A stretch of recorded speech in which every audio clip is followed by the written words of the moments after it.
আমার মেয়েটার খুবই পিৎজা পছন্দ। তো কয়েকদিন ধরে ট্রিটমেন্টের জন্য ধানমন্ডি যাচ্ছি। ওর অনেক লাইভ পিৎজা পছন্দ, কিন্তু খুঁজেখুঁজি করার পরেও আমরা পাচ্ছিলাম না। তো কি আর করার, মেয়ের আবদার মায়ে পূরণ করলো। তো আজকে খুব সহজে চুলা এবং ওভেনে দুই টাইপেরই পিৎজা রেসিপি থাকবে। তো দেখা যাক কোনটা পারফেক্ট হয়। আমার কাছে সবসময় চুলারটাই পারফেক্ট হয়। তো একটা বাটিতে আমি 1.5 কাপ আটা নিয়ে নিয়েছি। আজকের পিৎজাটা আমি আটা দিয়ে বানাবো। লবণ দিয়েছি সামান্য স্বাদ মতো এবং ইস্ট দিয়েছি 1 চামচ, চিনি দিয়েছি 2 চামচ। আর এখন একটু কুমকুমা গরম পানি করে সেটা দিয়ে মেখে একটা ডো বানিয়ে নিব।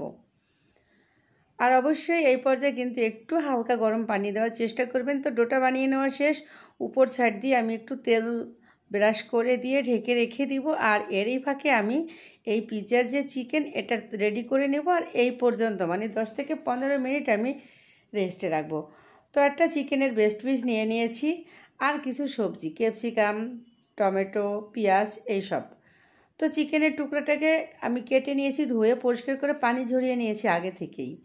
তারপরে একটা ক্যাপসিকামের অর্ধেকটার কম দিব, কারণ সবজিটা বাচ্চারা আবার খুবই কম পছন্দ করে। আর পিৎজা যেহেতু এইসব ছাড়া তো হবেই না। যাই হোক, আমি এখন সম্পূর্ণ সবজিগুলোকে কেটে নিচ্ছি। পেঁয়াজ কেটে নিচ্ছি রিং রিং করে, তারপরে একটু টমেটো কেটে নিব। আর টমেটোর ভিতরে বিচিটা কিন্তু আমি ফেলে দিব, বিচিটা কিন্তু রাখবো না। তো আমি অর্ধেকটা পরিমাণ কেটে নিব, কারণ বাচ্চারা সবজিটা একদমেরই খেতে চায় না। যাই হোক, আমার কেটে কেটে নেওয়া শেষ। এখন এই যে সম্পূর্ণ শেষ, আমি একটা মোজারেলা চিজও নিয়ে নিয়েছি। তারপরে একটা কড়াই বসিয়ে দিয়ে চিকেনের টুকরাগুলো দিয়ে 1 চামচ আদা রসুন পেস্ট দিয়েছি।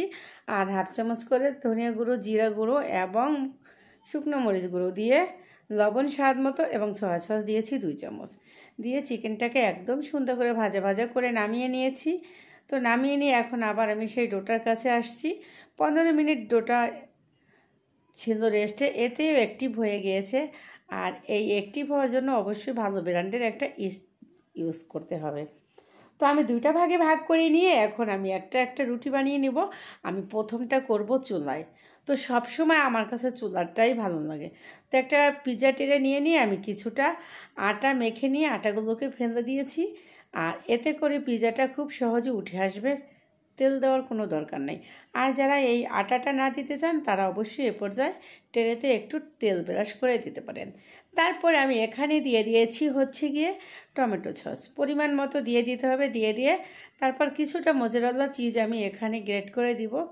আপনারা আপনাদের পছন্দ মতো দিতে পারেন। যাদের ঘরে এই চিজটা না আছে তারা হোয়াইট সসটা বানিয়ে নিয়ে এই পর্যায়ে দিতে পারেন, এতেও পিৎজা অনেক টেস্টি হয়। তো তারপর আমি ভাজা চিকেনগুলো দিয়ে দিচ্ছি। এখন ক্যাপসিকাম দিয়ে দিব। আমি সবজির পরিমাণটা কম কম দিব। আর খাওয়ার সময় অবশ্যই সবজিগুলো সব বাচ্চারা ফেলে দিয়েই খাবে। তারপরও পিৎজা যেহেতু, পিৎজার জিনিসগুলো না দিলেও সুন্দর হয় না। তো যাই হোক, সম্পূর্ণ উপকরণ দিয়ে আমি আবার একটু চিলি ফ্লেক্স দিয়ে দিচ্ছি। তারপর এখন এই পর্যায়ে একটু চিজটা বেশি পরিমাণে দিতে হবে।